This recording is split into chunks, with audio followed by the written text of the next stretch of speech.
Oi pessoal, tudo bom? No vídeo de hoje eu quero falar com vocês sobre o recurso especial do STJ publicado no último informativo, que é o de número 577. Esse informativo trouxe o seguinte entendimento sobre tortura e ato de improbidade. Eu vou ler para vocês a frase principal desse julgamento. A tortura do preso custodiado em delegacia praticada por policial constitui ato de improbidade administrativa que atenta contra os princípios da administração pública. Então, para que você compreenda essa frase que eu acabei de falar, o que eu sugiro para você? Leia o conceito de ato de improbidade, relembre os 3 casos do ato de improbidade administrativa que estão dispostos no artigo 9, 10 e 11 da Lei de Improbidade, a Lei 8.429, e depois você retorna, dá um pause e volta depois para conferir qual foi o entendimento da primeira sessão do STJ sobre tortura e ato de improbidade. Feito isso, vamos ao caso concreto. Policiais civis de determinada delegacia praticaram que atos?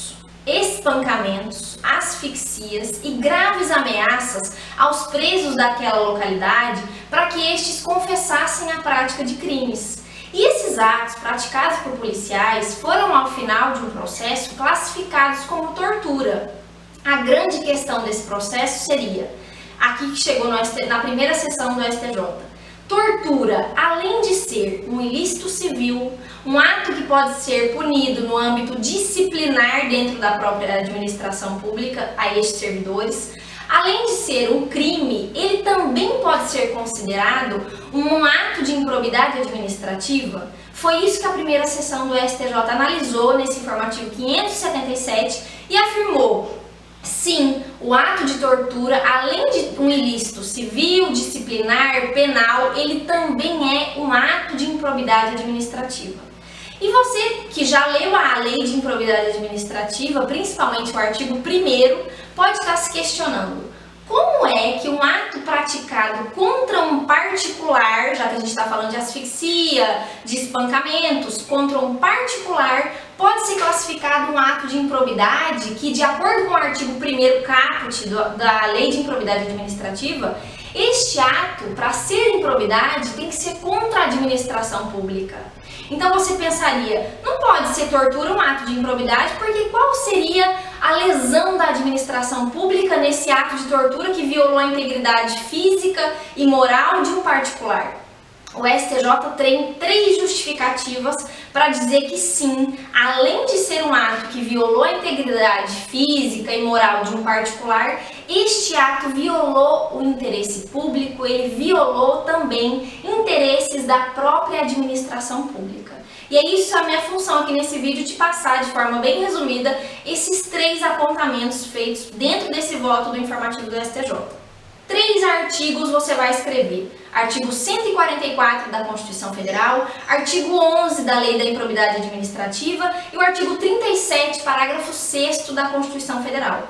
Vamos ao 144. Primeira justificativa do STJ foi: de acordo com o artigo 144 da Constituição Federal, a segurança nacional é um dever do Estado. E a partir do momento em que o Estado não consegue promover essa segurança nacional, ele naturalmente pode ser punido tanto internamente no âmbito jurídico, como isso pode repercutir internacionalmente. Como a gente sabe, há vários tratados assinados pelo Brasil que vedam a prática de tortura, e principalmente uma tortura praticada por servidores da administração pública. Então essa seria a primeira justificativa. Essas práticas, de acordo com o entendimento do STJ, ofendem diretamente a administração, porque o Estado brasileiro tem a obrigação de garantir a integridade física, psíquica e moral de todos, sob pena de inúmeros reflexos jurídicos, inclusive na ordem internacional. Primeira justificativa. Vamos à segunda. A segunda justificativa seria o artigo 11 da Lei da Improbidade Administrativa, que fala sobre o ato de improbidade que viola princípios da administração pública.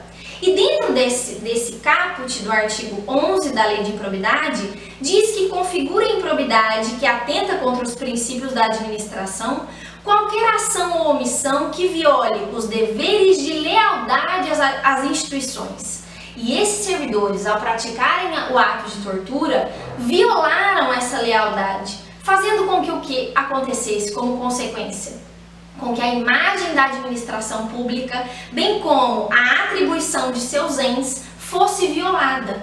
Então, se nós soubermos de um caso em que policiais civis torturaram particulares, por natural que a sociedade vai ter como violada a imagem daquela instituição.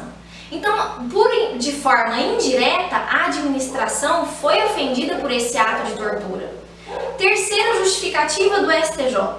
Ao praticar tortura, esses policiais civis fizeram com que nascesse para esses particulares, de imediato, a obrigação do Estado de indenizar. Já que o artigo 37, parágrafo 6º da Constituição Federal, fala que é dever de indenizar do Estado aquele ato praticado por um agente público. Então, por essas três justificativas, artigo 144 da Constituição, segurança de todos deve ser garantida pelo Estado, e se não for, a violação vai existir pela própria administração pública em relação tanto no âmbito interno como no âmbito externo. Artigo 11, violou princípios, esses policiais lesaram a imagem da administração pública frente à sociedade, violaram a lealdade dessa instituição.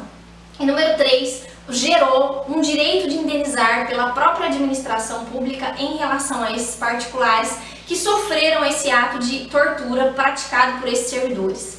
Em resumo, o que a gente tem? Que a tortura, além de atingir uma pessoa vítima, ela alcança simultaneamente interesses da administração pública.